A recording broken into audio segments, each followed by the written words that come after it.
আমি কি রকম ভাবে বেঁচে আছি। কবি সুনীল গঙ্গোপাধ্যায়। আমি কি রকম ভাবে বেঁচে আছি, তুই এসে দেখে যা নিখিলেশ। কি মানুষ জন্ম, নাকি শেষ পুরোহিত কঙ্কালের পাশা খেলা। প্রতি সন্ধ্যাবেলা আমার বুকের মধ্যে হাওয়ায় ঘুরে ওঠে, হৃদয়কে অবহেলা করে রক্ত। আমি মানুষের পায়ের কাছে কুকুর হয়ে বসে থাকি, তার ভেতরের কুকুরটাকে দেখব বলে।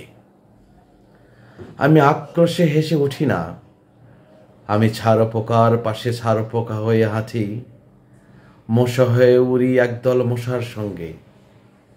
খাঁটি অন্ধকারে স্ত্রীলোকের খুব মধ্য ডুব দিয়ে দেখেছি দেশলাই জেলে, ও গায়ে আমার কোনো ঘর বাড়ি নেই। আমি স্বপ্নের মধ্য বাবুদের বাড়ি ছেলে, সেজে গেছি রঙ্গালয়ে, পরাগের মতো ফু দিয়ে উড়িয়েছি দৃশ্যলোক। ঘামে ছিল না এমন গন্ধক যাতে ক্রোধে জ্বলে উঠতে পারে। নিখিলেশ, তুই একে কি বলবি? আমি শোবার ঘরে নিজের দু হাত পেরেক বিঁধে দেখতে চেয়েছিলাম যিশুর কষ্ট খুব বেশি ছিল কিনা। আমি ফুলের পাশে ফুল হয়ে ফুটে দেখেছি তাকে ভালোবাসতে পারি না। আমি কপাল থেকে ঘামের মতন মুছিয়ে নিয়েছি পিতামহের নাম। আমি শ্মশানে গিয়ে মরে যাবার বদলে মায়েরই ঘুমিয়ে পড়েছিলাম।